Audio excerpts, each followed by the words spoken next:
Discuss করব CTET পরীক্ষার paper 2। ঠিক আছে ভাই, পেপার 2।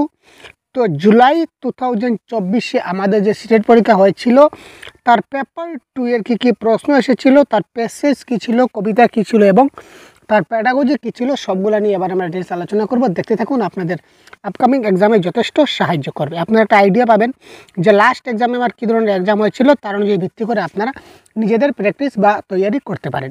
তো একটা প্যাসেজ ছিল, এখানে আমরা দেখতে পাচ্ছি একটা সম্পূর্ণ প্যাসেজ। তো প্যাসেজটা আমি পড়ছি না, কারণ প্যাসেজ সলভ করা ঠিক হচ্ছে। প্রথমে প্যাসেজ পড়া যাবে না, প্যাসেজ পড়া যাবে না সেটা ভুল, যাবে, কিন্তু সেটা টাইম কনজিউম। যদি আমরা প্রথমেই প্যাসেজ পড়তে শুরু করি তাহলে অনেক সময় যাবে। তো একটা মূল ট্রিক হচ্ছে কি, প্রথমে আমরা প্যাসেজ পড়া ডাইরেক্ট আমরা চলে যাবো প্রশ্ন উত্তরে। কারণ কেন দেখুন, যেমন স্বচ্ছ শব্দের সন্ধি বিচ্ছেদ কী হবে, যদি এই প্রশ্নটা যদি আমরা প্যাসেজে খুঁজাই তাহলে সারা দিন খুঁজলেও কিন্তু এটা পাবো না, কারণ সেটা বাংলা গ্রামারের প্রশ্ন। ঠিক আছে, তো বাংলা ব্যাকরণের প্রশ্নগুলো আমরা প্যাসেজে পাবো না। তো এই স্বচ্ছ শব্দের সন্ধি বিচ্ছেদ কী হবে, আপনার কার জানা আছে দেখি তো ভাই, খুব তাড়াতাড়ি কমেন্ট করুন তো ভাই, কার জানা আছে। এখানে অপশন নাম্বার 1, 2, 3, 4 কোনটা কারেক্ট হবে তাড়াতাড়ি বলুন তো। 91, খুব ফাস্ট করুন। যতগুলো প্রশ্ন আপনারা পারবেন খুব তাড়াতাড়ি কমেন্ট বক্সে জানাবেন প্রত্যেকটা প্রশ্নের আনসার। কারণ প্যাসেজ থেকে সবগুলো প্রশ্ন যদি না পারেন তাহলে প্যাডাগজি থেকে কিন্তু সবগুলো প্রশ্ন পারতে হবে। কারণ প্যাসেজ থেকে কেন পারবে না বলছি, কারণ একসঙ্গে এই প্রশ্ন এবং প্যাসেজ দেখাতে আমরা পারছি না, যার জন্য সেটা সম্ভব হচ্ছে না। যদি আপনাদের কাছে হার্ড কপি থাকতো তাহলে আপনারা অবশ্যই পারতেন। এবং এই যে হার্ড কপি এবং কোয়েশ্চেন পেপার অলরেডি আমি আমার পেইড গ্রুপে শেয়ার করে দিয়েছি। আপনারা যারা এখনও দেখেননি আপনারা অবশ্যই আমার পেইড গ্রুপ থেকে আপনারা ডাউনলোড করে নেন।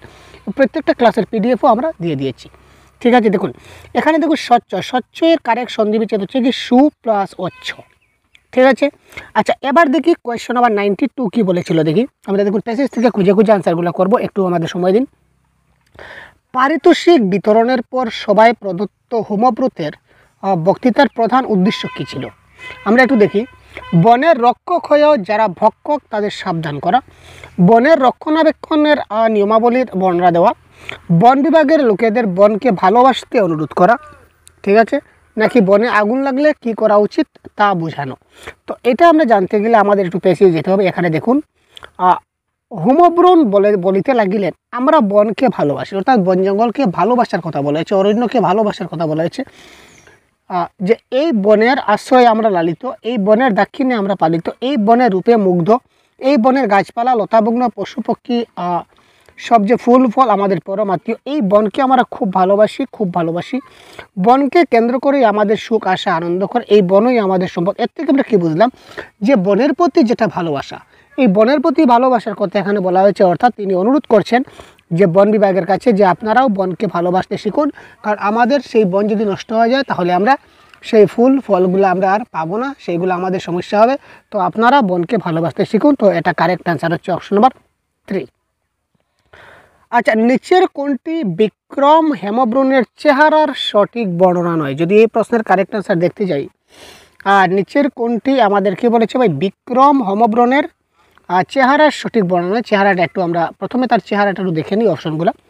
তার চোখের দৃষ্টির স্বচ্ছতা এবং একাগ্রতা আকর্ষণীয়, তার চেহারা দেখলে 40-এর কাছাকাছি বয়স বলে মনে হয়, তার চেহারা দেখলে 70-এর কাছাকাছি বলে মনে হয়, তার চেহারার মধ্যে সৌম্য শান্ত ভাব লক্ষণীয়। এবার আমরা যাব প্যাসেজে। ঠিক আছে ভাই, প্রথমে প্যাসেজ তারপর প্যাডাগজি দেখাবো, টেনশন করবেন না, সাথে দেখুন। এবারে দেখুন এখানে দেখুন এই যে বিক্রম হেমব্রণের সাক্ষাৎ পাই, দৃষ্টি আকর্ষণ করার মতো পোশাক এবং চেহারা, মাথায় প্রকাণ্ড একটা হেডব্যাগ, তারপর দেখুন গায়ে ফুল হাতা শার্ট, ভারী বুট পরিধান, একটা খাকি, শান্ত সৌম্য চেহারা, এটা ঠিক আছে কারেক্ট। মনে হলো কালো পাথরের মতো মূর্তি বসে আছে, পরিষ্কার কামানো, তারপর একটা পয়েন্ট পেলাম। তারপর দেখুন চোখের দৃষ্টি স্বচ্ছ এবং একাগ্র, দুটো অপশন। দেখিয়া মনে হয় বয়স 40-এর কোটায় হইবে, পরে শুনেছিলাম 70-এর কাছাকাছি। তো তাকে দেখলে কি মনে হয়, দেখলে মনে হয় তার বয়স কত হবে, 40 হবে। দেখলে মনে হয় তার বয়স কী হবে, 40 হবে।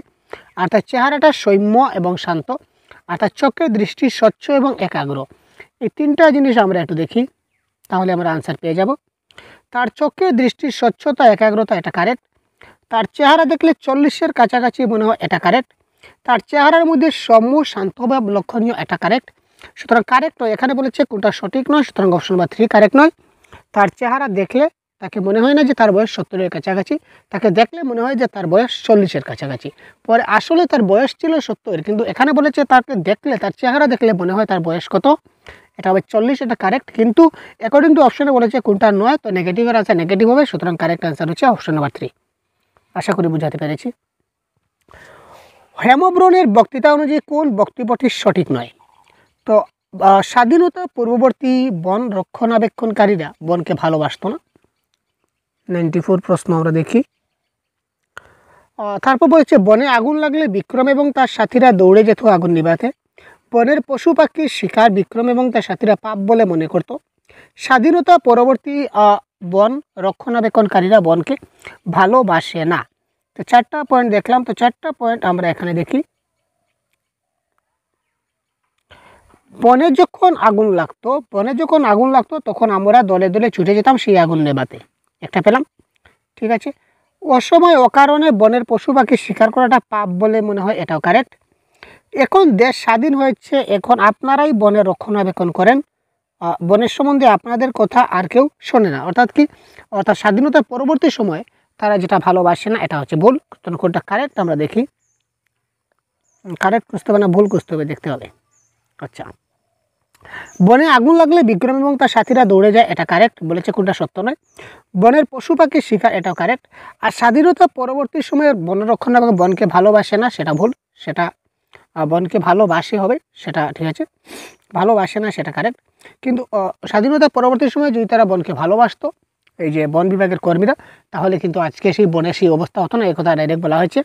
তো স্বাধীনতা পূর্ববর্তী সময়ে বন রক্ষণাবেক্ষণকে বনকে ভালোবাসতো না, এটা সত্য নয়, কারণ স্বাধীনতা পূর্ববর্তী সময়ে বনটা ভালো ছিল, কিন্তু স্বাধীনতা পরবর্তী সময়ে যে বন বিভাগ আছে তারা কিন্তু বনকে বেশি ভালোবাসে না, অ্যাকর্ডিং টু প্যাসেজ এই কথা বলা হচ্ছে, সুতরাং কারেক্ট আনসার হচ্ছে অপশন নাম্বার 1। বর্তমানে বনের রক্ষণাবেক্ষণ কে বা কারা করে? বন বিভাগ করে, এটা একদম 100% কনফার্ম, এটা বন বিভাগ করে। এবং এটা একদম মনে রাখবেন, এই যে আনসারগুলো আমরা বলছি, এই দেখুন এখানে দেখুন দেওয়া আছে বন বিভাগের পারিতোষিক বিতরণ সময়, অর্থাৎ সব কিছু কী করা হয়েছে, এখানে বন বিভাগের উপর কিন্তু বনের দায়িত্ব দেওয়া হয়েছে, ডাইরেক্ট লেখা আছে। ঠিক আছে, একটু ঘুরিয়ে ফিরে প্রশ্নগুলো দেবে, তাই আপনাদের একটু বুঝতে হবে। হ্যাঁ, এই যে আনসারগুলো বলছি সবগুলো কিন্তু আমি অফিসিয়াল আনসারকে দেখে বলছি, একটু মাথায় রাখবেন, এখানে একটা আনসার মিস্টেক হওয়ার কথা নয়। যদি এখানে আনসার মিস্টেক হয় তাহলে অফিসিয়াল আনসার কি গন্ডগোল ভাই, আমার কোনো গন্ডগোল নেই, আমি একদম ক্লিয়ার আপনাদের বলে দিচ্ছি। আপনারা প্রশ্ন ডাউনলোড করুন এবং আনসার কি অফিসিয়াল আনসার কি মিলিয়ে নিন, একদম দেখবেন আমি যা যা বলছি 100% কারেক্ট, কারণ আমি অফিসিয়াল কি দেখে একবার স্টাডি করে তারপর আমি আপনাদের জন্য ভিডিওটা তৈরি করেছি, যাতে করে আপনাদের কাছে যাতে কোনো রং ইনফরমেশন যাতে না যায়, পরবর্তী সময়ে আপনারা যাতে কোনো ভুল প্রশ্ন যাতে আপনারা পরীক্ষায় হলে না দিয়ে আসুন, এই প্রত্যাশা আমরা রাখছি। এই বন যখন আমাদের অধিকারে ছিল তখন এই বনকে আমরা সেবা করতাম। 96 প্রশ্নের কারেক্ট আনসার এটা। জটিল যৌগিক মিশ্র নাকি সরল? তো এই প্রশ্নের কারেক্ট আনসার কী হবে সেটা আপনারা বলতে হবে, খুব তাড়াতাড়ি বলতে হবে ফার্স্ট, কারণ ভাই কারণ এই প্রশ্নের আনসার যদি আপনারা না বলুন তো এর থেকে দুর্ভাগ্যের ব্যাপার আর কিছু আমার মনে হয় আছে বলে সংসারে, কারণ এই প্রশ্ন বারবার আপনাদের করিয়েছি এবং এই প্রশ্ন দেখা মাত্র কারেক্ট আনসার আপনারা করতে পারেন, এই ধরনের ট্রিক আপনাদের দেখিয়ে দিচ্ছি, তাড়াতাড়ি বলুন। কোশ্চেন নাম্বার 96, খুব তাড়াতাড়ি কারেক্ট আনসার বলুন। এখানে দেখুন, যদি কোনো বাক্যে যখন তখন থাকে, বারবার বলি, কোথায় গেল এই যে যখন তখন, যদি কোনো বাক্যে যখন তখন থাকে তখন বাক্যটা জটিল বাক্য হয়। যখন তখন, যে সে, যারা তারা, যেহেতু সেহেতু, এই ধরনের যদি সাপেক্ষ সর্বনাম, এগুলোকে বলা হয় সাপেক্ষ সর্বনাম, সাপেক্ষ যোজক, এগুলো যদি থাকে তখন সেই সবগুলা কি হয়, আমাদের জটিল বাক্য হয়। পারিতোষিক শব্দের বিশিষ্ট পদ কি? তো গ্রামারের কিছু ক্লাস দেওয়া আছে এবং প্যাডাগজির কিছু ক্লাস দেওয়া আছে, যদি কনসেপ্ট ক্লাস দেখে না থাকুন, দুটো ক্লাস আছে প্যাডাগজির, দুটো ক্লাস আছে গ্রামারের, অনুগ্রহ করে দয়া করে একবার হলো দেখে নিন, আপনাদের যথেষ্ট কাজে লাগবে, কনসেপ্ট ক্লিয়ার হবে মাত্র 4টা ক্লাসে। পারিতোষিক শব্দের বিশিষ্ট পদ কোনটি? কারেক্ট আনসার হবে এটা পরিতোষ, কোয়েশ্চন নাম্বার 97। আলোচ্য গদ্যটিতে, গদ্যাংশটিতে মূল যে অধিক গুরুত্ব প্রকাশ পেয়েছে, এই বর্ণনায় অধিক গুরুত্ব কি প্রকাশ পেয়েছে একবার দেখি। পারিতোষিক বিতরণ সভা, পাথরের মূর্তির মতো চেহারা, তার বনের প্রতি অকৃত্রিম ভালোবাসা, না লেখকের একাকী কাটানোর সময়। তো এখানে আমরা সম্পূর্ণ প্যাসেজটা আগে যে যতবার পড়লাম আমরা একটা কথাই দেখতে পেরেছি যে বিক্রম হেমব্রমের যে বনের প্রতি অকৃত্রিম ভালোবাসা, এই কথাটা কিন্তু বারবার সম্পূর্ণ প্যাসেজে কিন্তু এই কথাটাই বলা হয়েছে। ঠিক আছে, সুতরাং এটা হবে কারেক্ট আনসার। সভা আমায় ডিসপেন্সারি হইতে বেশ একটু দূরে হইবে শুনিলাম, বাক্যটিতে চলিত ভাষায় রূপান্তর করতে কী হবে? চলিত ভাষা সাধু ভাষা কী করে ট্রান্সফার করতে হবে অলরেডি আমি শিখিয়ে দিয়েছি আপনাদেরকে আমার প্রিভিয়াস ক্লাসে, দেখে না থাকলে অবশ্যই দেখে নেবেন। তো এই প্রশ্নের আপাতত কারেক্ট আনসার কী হয়ে যাবে আমরা এটা দেখি। এখানে দেখুন শুনিলাম থেকে শুনলাম হবে, ঠিক আছে। তো এটা কারেক্ট আনসার হবে অপশন নাম্বার 3।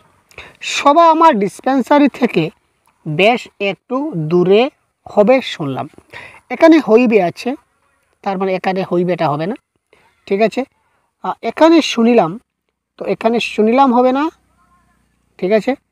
আর সবা আমার ডিসপেন্সারি, এখানে দেখুন প্রশ্নের মধ্যে কী আছে, হইতে আছে, সুতরাং আলটিমেটলি আমার কারেক্ট আনসার হবে অপশন নম্বর 3, কোয়েশ্চেন নম্বর 99। সবা আমার ডিসপেন্সারি থেকে বেশ একটু দূরে হবে শুনলাম।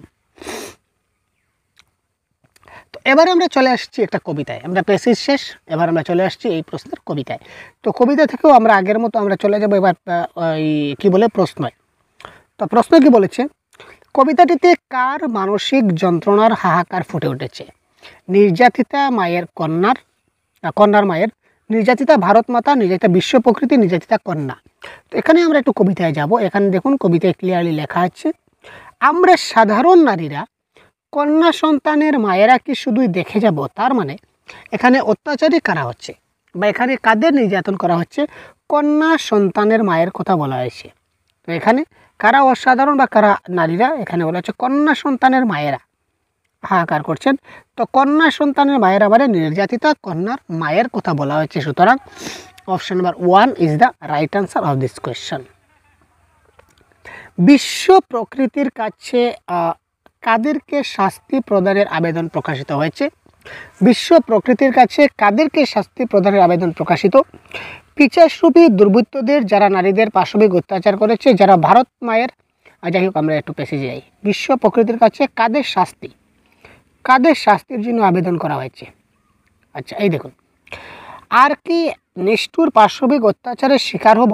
আর এই নিষ্ঠুর পাশবিক অত্যাচারের শিকার হব? আমরা পারবো না এই নররূপী পিচাসদের সঠিক শাস্তি দিতে।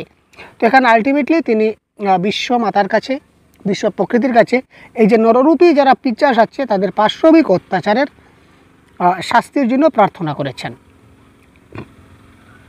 তাদের শাস্তি প্রদান চাচ্ছেন। সুতরাং কারেক্ট আনসার হবে 101-এর 1 নম্বর। পিচাসরূপী দুর্বৃত্তদের, যারা নারীদের উপর পাশবিক অত্যাচার করেছে তাদের কথা বলা হয়েছে। এখানে ভারত মাতাকে কয়টি রূপ ধারণ করে অসুর সংহারে প্রবৃত্ত হতে বলেছেন?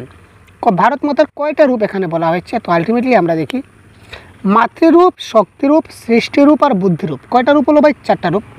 একটা হচ্ছে মাতৃরূপের, শক্তিরূপের, সৃষ্টিরূপের আর বুদ্ধিরূপের। এই 4টা রূপের প্রকাশ ঘটাও এই মাতৃরূপের, শক্তিরূপের, সৃষ্টিরূপের, বুদ্ধিরূপের প্রকাশ ঘটাও সংহার করো অসুরকুলের। এখানে 4টা কথা বলা হয়েছে, 4টা রূপের কথা বলা হয়েছে, 4। তো এখানে কয়টা রূপ রয়েছে? 4টা রূপ, সুতরাং option number 4 is the correct. পাশবিক শব্দের বিশিষ্ট পদ কোনটি? বাংলা ব্যাকরণের প্রশ্ন ভাই। পাশবিক এর বিশিষ্ট পদ কোনটি? 103।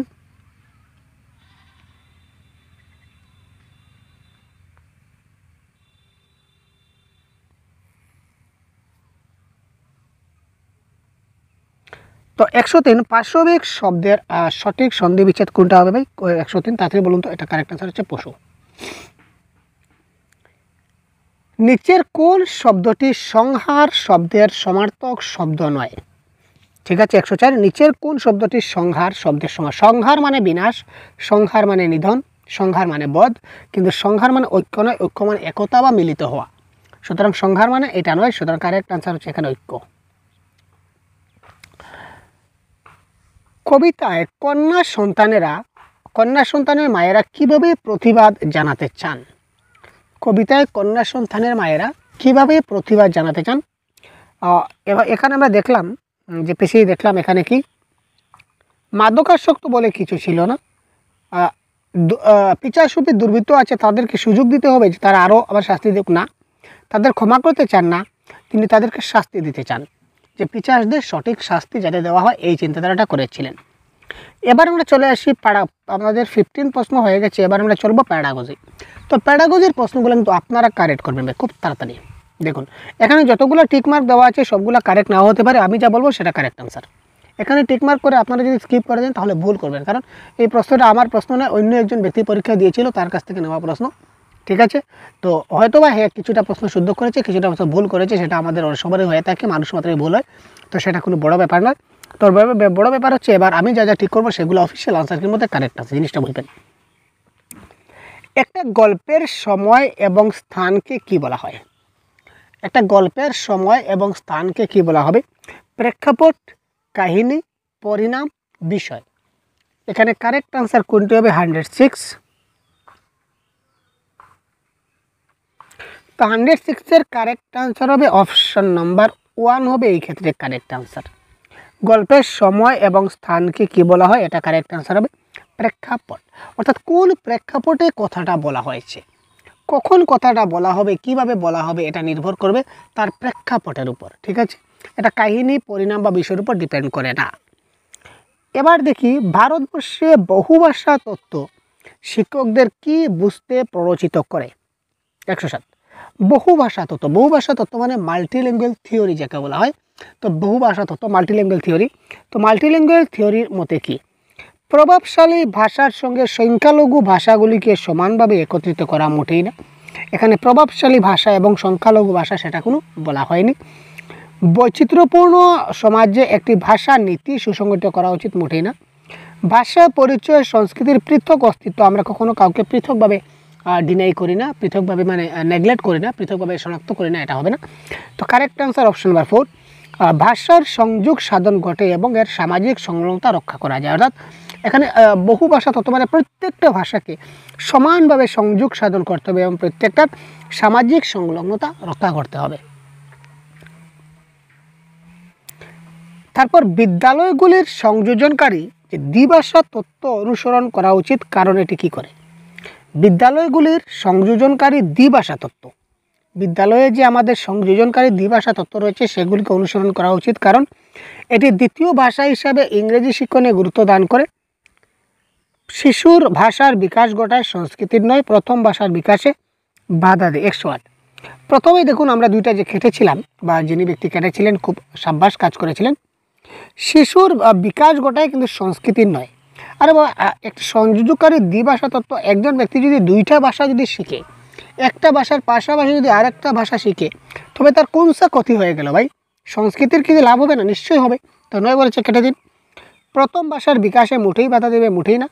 আর ইংরেজি শিক্ষণে গুরুত্ব প্রদান করবে। এখানে বলেছে দেখুন ইংরেজি ভাষাকে, এখানে দ্বিভাষা তত্ত্ব বলতে কোন দুইটি ভাষা এটা কিন্তু নির্দিষ্ট করে দেয়নি প্রশ্নের মধ্যে। তো আনসারে ইংরেজি ভাষা দিয়েছে যে দ্বিতীয় ভাষা বিষয়ে ইংরেজিকে গুরুত্ব দিতে হবে, সেটা কী ধরনের কথা? দ্বিতীয় ভাষা হিসেবে অন্য যে কোনো ভাষা নিতে পারি আমি, সেটা কোনো কথা না। সেকেন্ড ল্যাঙ্গুয়েজ আমি যে কোনো কিছু নিতে পারি, তো এক্ষেত্রে ইংরেজি ভাষা গুরুত্ব দেওয়া হচ্ছে, এটা নেগেটিভ। তো তিনটা অপশন কেটে গেলে আলটিমেটলি অপশন নাম্বার 4 আমার কারেক্ট আনসার। শিশুর সংস্কৃতি এবং ভাষাকে মূল্য দেয়। যে কোনো ভাষায় আমি শিখি না কেন, সেই ভাষার সংস্কৃতি এবং সেই ভাষাকে আমি কী করলাম? মূল্য দিলাম। এবারে এই তালিকাগুলি থেকে আমাকে কি করতে হবে? কানেক্ট করতে হবে। কোয়েশ্চন নম্বর 109।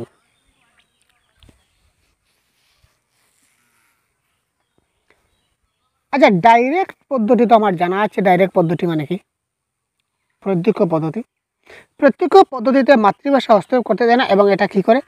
ব্যাকরণ উদ্দীপক হিসাবে এটাকে শেখানো হয়। কোয়েশ্চন নম্বর ব্যাকরণ উদ্দীপক অর্থাৎ বিয়ের 4 গেল, এটার সঙ্গে এটা মিলিয়ে দিই। ঠিক আছে, তারপর ব্যাকরণ অনুবাদ। তো ব্যাকরণ অনুবাদ মানে কি ভাই?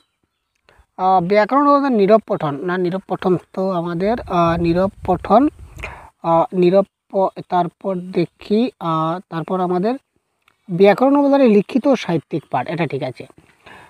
পশ্চিমের ওয়েস্ট নিউ মেথড হচ্ছে নীরব পঠন। ঠিক আছে। আর সংযোগকারী ভাষা শিক্ষণ মানে সামাজিকভাবে গ্রহণযোগ্য ভাষা, উপযুক্ত ভাষা। অর্থাৎ কী বললাম? এর 1, তো এর 1 এখানে আছে, বি এর 4, সি এর 3, ডি এর 2, অর্থাৎ option number 4 is the correct answer. মনে রাখবেন, ওয়েস্ট নিউ মেথড বা পশ্চিমের নতুন পদ্ধতি মতে লিখন পঠন হয়। আর ব্যাকরণ অনুবাদ মতে কি হচ্ছে? আমাদের লিখিত সাহিত্যিক পাঠ হবে। আর ডাইরেক্ট মেথডে 1 নম্বর হচ্ছে কি? এটা মাতৃভাষায় কোনো হস্তক্ষেপ করতে দেবে না। 2 নম্বর পয়েন্ট হচ্ছে ব্যাকরণ উদ্দীপক হিসাবে শেখানো হবে। কোয়েশ্চেন নম্বর 110, কারেক্ট আনসার কোনটি হবে? তাড়াতাড়ি কমেন্ট করুন। যেহেতু পরীক্ষা চলে আসছে তাই আমরা সময় নষ্ট করছি না, খুব তাড়াতাড়ি ক্লাসগুলো ফাস্ট করছি। ভারতবর্ষের ভাষাগুলি সম্পর্কে নিচের কোন বিবৃতিটি সত্য নয়? ভারতবর্ষের যে বিভিন্ন ভাষা রয়েছে এই ভাষাগুলির মতে নিচের কোন ভাষাটা সত্য নয় এটা আমাদের বলতে হবে। 110 ভারতবর্ষের সংবিধানে 8টা নীতির তালিকা অনুযায়ী 22টা ভাষা আছে, এটা কারেক্ট, এটা আমরা জানি। 22টা ভাষা আছে, 8ম শিডিউলে আছে, এটাও আমরা জানি। ভারতীয় উপমহাদেশে বিভিন্ন ভাষাভাষী যোগাযোগকারী ব্যবহৃত ভাষা হচ্ছে এটা হিন্দি। ইয়েস, ভারতীয় উপমহাদেশের যারা ব্যবহার করে তাদের মধ্যে একটা ভাষা হিন্দি, সেটা আমরা বলতে পারি, কারেক্ট। ভারতের সংবিধান অনুসারে ইংরেজি হচ্ছে একটি সহজ সরকারি ভাষা, ঠিক আছে, এটা English is a associate official language, এটাও কারেক্ট। কিন্তু সংস্কৃত একটা আধুনিক ভারতীয় ভাষা নয়, ঠিক আছে, মডার্ন ইন্ডিয়ান ল্যাঙ্গুয়েজ হিসাবে আমরা সংস্কৃতে ধরে নিতে পারি না, সংস্কৃত একটা ধরে নেওয়া যায় না। সুতরাং এটা অপশন নাম্বার নিচের কোনটা সত্য নয়? তো অপশন নাম্বার 2 এই ক্ষেত্রে সত্য নয়।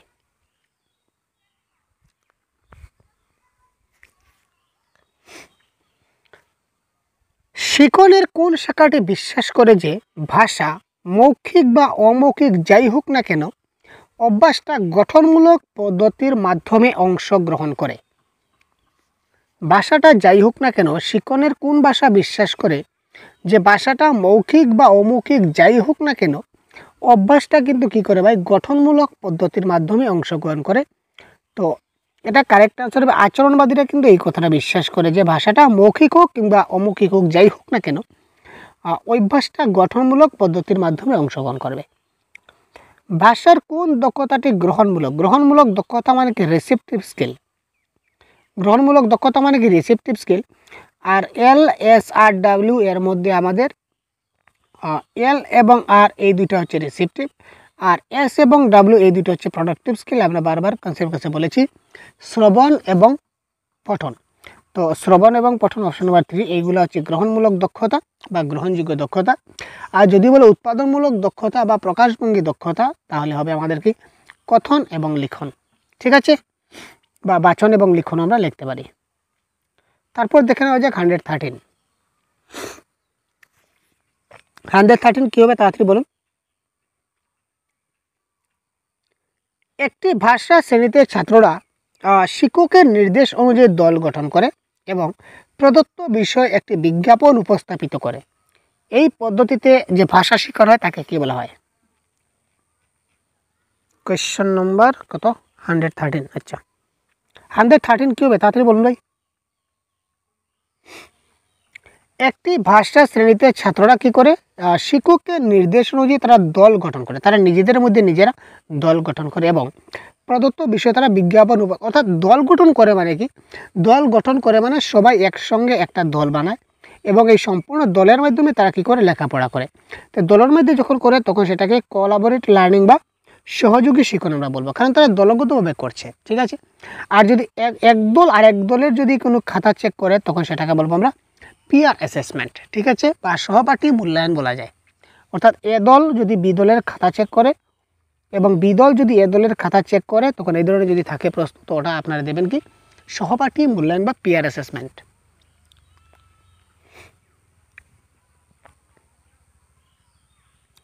একজন শিক্ষক রেস্তোরাঁয় ব্যবহৃত শব্দ তালিকার সঙ্গে শিক্ষার্থীর পরিচিত করানোর জন্য একটা কার্য দিলেন। নিচের কোনটি এই পাঠের উদ্দেশ্য হওয়া উচিত? একজন শিক্ষক কী করলেন, রেস্তোরাঁয় ব্যবহৃত শব্দ তালিকার সঙ্গে শিক্ষার্থীদের পরিচিত করানোর জন্য কিছু কাজ দিলেন। অর্থাৎ আমরা রেস্টুরেন্টে যখন যাই, রেস্টুরেন্টে গিয়ে কিছু শব্দ তালিকা দেখতে পাই। তো এই শব্দ তালিকার সঙ্গে এই শব্দর সঙ্গে মানে এই শব্দ অর্থাৎ এই শব্দটা আসলে কি তিনি ওইটা ডাইরেক্ট তিনি কী করতে ফিজিক্যালি তাকে দেখানোর চেষ্টা করলেন। বা এই জিনিসটা অর্থাৎ প্লেট, ধরে নেওয়া যাক প্লেট, তো হোয়াট ইজ প্লেট, বা ধরে নিই চাউমিন, হোয়াট ইজ চাউমিন, ঠিক আছে, দিস ইজ সমোসা, তো হোয়াট ইজ সমোসা, ওই জিনিসটা তিনি তাকে কী করতে বোঝাতে চাইছেন, সমোসা, তো হোয়াট ইজ সমোসা এটা তিনি বুঝাতে চাইছেন, ঠিক আছে। শিশুটির হাতে যখন দিলেন দিয়ে বললেন তুমি এটা খাও, এই যে খাচ্ছ এটার নাম কি, এটা হচ্ছে সমোসা। তো এই যে তিনি কার্যটা করলেন এই জিনিসের নামের প্রতি জিনিসের পরিচয় মিল ঘটানো, এই জিনিসটাকে কি বলা হয়, ব্যাকরণিক উপাদান। আরে ভাই এখানে ব্যাকরণ কোথা থেকে চলে আসলো, সিঙ্গাড়া খাওয়াচ্ছে শিশুদের বলছি এটা সিঙ্গাড়া, তার মানে সেখানে ব্যাকরণ কোথা থেকে আসলো, ছুটি কাটানো, আরে ভাই এখানে ছুটি কোথা থেকে চলে আসলো। তারপর জটিল চিন্তার বিকাশ মোটেই না, তো কারেক্ট আনসার হবে আবিধানিক উপাদানের সঙ্গে শিক্ষার্থীদের সচেতন করা, অর্থাৎ আবিধানিক উপাদান মানে কি, মানে ওই যে ডিকশনারিতে যে ওয়ার্ডগুলো থাকে, ডিকশনারি, তো ডিকশনারিতে এই ধরনের যে ওয়ার্ডগুলো থাকে, এই ওয়ার্ডগুলোর সঙ্গে এই শব্দের সঙ্গে বাস্তবের পরিচয় ঘটানো। তো এই ব্যাপারে শিক্ষার্থীদের সচেতন করা, এটা হবে কারেক্ট আনসার। স্বরভঙ্গি, স্বর, ঝোঁক, ছন্দ এই ধরনের যে ভাষাতাত্ত্বিক কার্যাবলী, এই কার্যাবলী কী নামে পরিচিত? স্বরভঙ্গি করা, স্বরঝোঁক করা, ঠিক আছে, স্বরভঙ্গি, স্বর, ঝোঁক, ছন্দ এই ধরনের সবগুলোকে, এখানে যেহেতু ছন্দ রয়েছে, দেখুন ছন্দের সঙ্গে যদি আমরা ভাষাতাত্ত্বিকগুলো মিলাই তাহলে সেটাকে বলা হয় কি? ছন্দবিদ্যা, ঠিক আছে। এটাকে ছন্দের সঙ্গে যদি আমরা কোনো ভাষাতাত্ত্বিক কার্যাবলী যখনই মিলাবো তখন সেটা আমাদের ছন্দবিদ্যা হয়ে যাবে। শিক্ষক, শিক্ষার্থী এবং উপাদানের উপর পরীক্ষা এবং অভিক্ষার যে প্রভাব, শিক্ষক, শিক্ষার্থী এবং যেটা অভিজ্ঞা উপাদান থাকছে, এই উপাদানের সবার মিলে যে একটা কি হবে আপনার পরীক্ষা এবং অভিজ্ঞার যেটা প্রভাব থাকবে, এটাকে কি বলা হবে? পরিচ্ছন্নমূলক প্রভাব, শ্রেণীকক্ষ প্রভাব, উৎসাহবর্ধক প্রভাব নাকি রচনাত্মক প্রভাব? এটা মনে রাখবেন, এটা কারেক্ট আনসার হবে পরিচ্ছন্নমূলক প্রভাব বা ওয়াশব্যাক প্রভাব, ঠিক আছে। তো ওয়াশব্যাক কি সেটা আমরা কনসেপ্ট কাছে বলে দিচ্ছি, একটু দেখে নেবেন, কারণ এখানে বলে একটু সময় চলে যাবে আর কি। আমরা পরবর্তী প্রশ্নটা দেখব। একজন ভাষা শিক্ষিকা পঞ্চম শ্রেণীর ছাত্রদের শিক্ষণকালে সংবাদপত্র, মেনু কার্ড, ট্রেন টিকিট এই ধরনের বস্তু নিয়ে আসেন। শিক্ষণ কার্যের জন্য তিনি কি করেন? একজন ভাষা শিক্ষিকা পঞ্চম শ্রেণীর ছাত্রদের শিক্ষণকালে সংবাদপত্র, মেনু কার্ড, ট্রেন টিকিট এই ধরনের বস্তু নিয়ে আসলেন তাদেরকে যখন শেখাবেন তখন। এখানে তিনি কি করছেন? কোয়েশ্চন নম্বর 117। খুব তাড়াতাড়ি কমেন্ট করুন ফার্স্ট ভাই। তিনি তার ছাত্রদের বিবিধ ভাষা শেখানোর চেষ্টা করছেন, ঠিক আছে। বাস্তব জীবনভিত্তিক পরিস্থিতি, ছাত্রদের ইংরেজি শেখাতে চাইছেন। আরে ভাই এখানে কোনো ভাষার কোনো পার্টিকুলার মেনু কার্ড তো বাংলায় থাকতে পারে, সংবাদপত্র বাংলায় থাকতে পারে, ট্রেনের টিকিট আচ্ছা আমরা ছেড়ে দিলাম, সেটা বিভিন্ন ভাষায় থাকে। সংবাদপত্র, মেনু কার্ড এইগুলো তো আমাদের বাংলায় থাকতে পারে, তো সেখানে পার্টিকুলার ইংলিশ কোথা থেকে আসলো আমরা কাটে দিই। তিনি ছাত্রদের মধ্যে সচেতনতার সৃষ্টি করেছেন, সেখানে শুধু সচেতন করলে তো হবে না। তো ছাত্রদের শিক্ষণকে অধিক বাস্তববাদী এবং প্রয়োজনীয় করার যথার্থ উপাদান ব্যবহার করেছেন। আমি যখন পড়াবো এগুলা কি? সংবাদপত্র, মেনু কার্ড, ট্রেন টিকিট এইগুলো আমার কি? এগুলো হচ্ছে এক একটা কি উপাদান। তো এই জন্য আমি কি করছি? যথার্থ উপাদান ব্যবহার করছি। সুতরাং কারেক্ট আনসার হচ্ছে অপশন নাম্বার 4। তারপর দেখি খুব তাড়াতাড়ি দেখে নিই। শ্রবণভিত্তিক পাঠের পরিকল্পনায় নিচের কোনটি একটি গুরুত্বপূর্ণ বিষয় নয়? আমরা যখন শ্রবণভিত্তিক যখন আমরা কার্য করব তখন কোনটা আমাদের গুরুত্ব? শ্রবণ, যখন আমরা কিছু শুনবো, শুনতে গেলে বক্তব্য প্রদানের গতি, বক্তব্য যিনি বক্তব্য দিচ্ছেন ওনার যেটা বক্তব্যের যেটা ফ্লুয়েন্সি, এটা আমাদের কাজে লাগবে। বক্তাদের সংখ্যা, কতজনই বক্তৃতা দিচ্ছেন এটা লাগবে। রেকর্ডিংয়ের বিরতি প্রদান এটা লাগবে। কিন্তু বক্তাদের লিঙ্গ, এখানে ছেলে বক্তৃতা দিচ্ছে না মেয়ে বক্তৃতা? যদি ছেলে বক্তৃতা দেয় তাহলে আমরা শুনবো ভালো করে, আর মেয়ে বক্তৃতা দিলে ভালো করে শুনবো না। আর একজন মেয়ে যদি ভালো করে লেকচার দেয় তাহলে ভালো করে শুনবো, আর একটা ছেলে যদি ভালো করে বক্তৃতা দেয় তাহলে শুনবো না। এটা কোনো ব্যাপার নয়, এখানে বক্তার লিঙ্গ কোনো ফ্যাক্টর করে না। সুতরাং কারেক্ট আনসার হবে গুরুত্বপূর্ণ বিষয় নয়, বক্তাদের লিঙ্গ। একটি ভাষা শ্রেণীতে একজন শিক্ষক একজন ছাত্রকে ক্রেতা, সম্পত্তি বিক্রেতা, জমির মালিক এবং ভাড়াটের অভিনয় করতে বলেন। দেখুন এখানে অভিনয়, এবং অন্য ছাত্রদের তাদেরকে দেখতে এবং তাদের সংলাপ উপভোগ করতে বললেন। যে একদল ছাত্র, কয়েকজন ছাত্রকে বললেন তোমরা কি করো? একজন ক্রেতা বনে যাও, যে একজন মানে ক্রয়, যে দোকান থেকে গিয়ে কোনো একটা কিছু কিনবে, এই ধরনের ক্রেতা বনে যাও। আরেকজন বনে যাও সম্পত্তি বিক্রেতা, আরেকজন বনে যাও জমির মালিক, আরেকজন তোমরা বনে যাও ঘরের ভাড়াটে। এই ধরনের তোমরা নিজেদের মধ্যে তোমাদের চরিত্র দিয়ে তোমরা কি করো? একটা অভিনয় করে দেখাও। আর বাকি যারা তোমরা রয়েছে ভাই তোমরা কি করো? তোমরা এই অভিনয়টা উপভোগ করো। এই ক্ষেত্রে এখানে কি হচ্ছে? নাটক হচ্ছে, নির্দেশনা হচ্ছে, না অভিনয় শিক্ষার ক্লাস হচ্ছে, নাকি চরিত্র অভিনয় হচ্ছে? তো 100% কারেক্ট আনসার আপনারা যা দিচ্ছেন সেটা হবে কি? চরিত্র অভিনয় ইজ দ্য রাইট আনসার। শ্রবণ কিসের সঙ্গে সংযুক্ত? নেক্সট, শ্রবণ কিসের সঙ্গে সংযুক্ত? বিষয়ের বিচার করা, বিষয়টির পূর্বলব্ধ জ্ঞানের ব্যবহার, ধ্বনিগুলি শনাক্তকরণ এবং তার থেকে অর্থ খুঁজে নেওয়া। ধ্বনিগুলির যেরূপ সেইভাবেই তার শোনা এবং অর্থ উদ্ধার করা। 120। তো এটা আনসার, কারেক্ট আনসার হবে ধ্বনিগুলা শনাক্তকরণ করা। অর্থাৎ সে কী ধ্বনিটা বলেছে সেটা আমাকে বুঝতে হবে, ঠিক আছে। এবং এই যে বলল সে বলার পরে তার অর্থ কী, সে কী বলতে চাইছে, এই অর্থটা আমাকে বুঝে নিতে হবে, কারণ অর্থ ছাড়াও বর্ত হয় না, তাই তো? আমাকে প্রথমে একটা জিনিস সে কী বলছে সেটা আমাকে ভালো করে শুনতে হবে, শোনার পর জিনিসটা আমাকে বুঝতে হবে যে সে কী বলেছে। সে যদি বলে যে এখানে সামনে সাপ আছে, তুমি যেও না, কামড় দেবে, আমি শুনলাম, কিন্তু শোনার পরেও আমি সামনের দিকে চলে গেলাম, তারপর সাপে আমার কামড় দিল, সেই শোনার কি আমার কোনো লাভ হলো না। যদি আমি শুনি একজন যদি বলে যে সামনে সাপ আছে, তুমি যেও না, তার মানে তার শব্দগুলো শুনে সে কী অর্থ প্রকাশ করছে, যে এখানে সে আমাকে নির্দেশ দিচ্ছে যে আমি সামনে যাব না, সে আমার এই যে অর্থটা আমি বুঝতে হবে। তো যার ফলে আমার কী হবে, শ্রবণটা ভালো হবে। তো এটাই হচ্ছে একেই বলা হবে শ্রবণ। শুনে যদি কিছু বুঝতে না পারি, শুনে কি ফায়দা ভাই? এবার আপনি আমাদের ক্লাসটা শুনছেন, শুনে যদি কিছু না কিছু বুঝতে না পারেন, তো শুনে কি ফায়দা? দ্যাট ইজ দ্য মূল কথা, ফান্ডা কথা। তো চলুন, অনেক কথা হলো, আজকে এই পর্যন্ত বিদায় নিচ্ছি। পরবর্তী ক্লাসে আবার অন্য একটা ম্যারাথন ক্লাস নিয়ে আবার উপস্থিত হব। তো তখন ভালো থাকবেন, সুস্থ থাকবেন, ধন্যবাদ, জয় হিন্দ। এবং এই পর্যন্ত যদি আপনারা বাংলা ভাষার কোনো ক্লাস করেননি বা কোনো ক্লাস দেখেননি, তাহলে আমি এই ভিডিওর প্লেলিস্টে দিয়ে দেবো আপনাদেরকে মাত্র 2টা ম্যারাথন ক্লাস প্যাডাগজির, আর 2টা ম্যারাথন ক্লাস দিয়ে দেবো বাংলা গ্রামারের। এই 4টা ক্লাস যদি আপনারা খুব ভালো করে, একটু দীর্ঘ ক্লাস হবে ম্যারাথন ক্লাস, 6 ঘন্টার একটা হবে, একটা 2.5 ঘন্টার, আর একটা 3 ঘন্টার, আর একটা 2 ঘন্টার। এই কয়েকটা ঘন্টা সময় আপনাদের লাগবে। যদি একটু সময় যদি দিতে পারেন, তাহলে বাংলা ভাষায় একটা ভালো নম্বর আপনারা নিতে পারবেন। এখনই আপনারা যদি কোনো কনসেপ্টের ক্লাস আজকে পর্যন্ত যদি দেখে না থাকেন, তাহলে আপনারা এই ভিডিওগুলো অবশ্যই দেখে নেবেন। ভিডিও ডেসক্রিপশনে এখনই ক্লিক করুন, ক্লিক করে আপনারা এই লিঙ্কে আপনারা পেয়ে যাবেন। লিঙ্কে ক্লিক করলে আপনারা সবগুলো ক্লাস দেখতে পারবেন। ঠিক আছে, আমি লিঙ্ক দিয়ে দেবো। তো ধন্যবাদ, এই পর্যন্তই, ভালো থাকবেন, সুস্থ থাকবেন, জয় হিন্দ।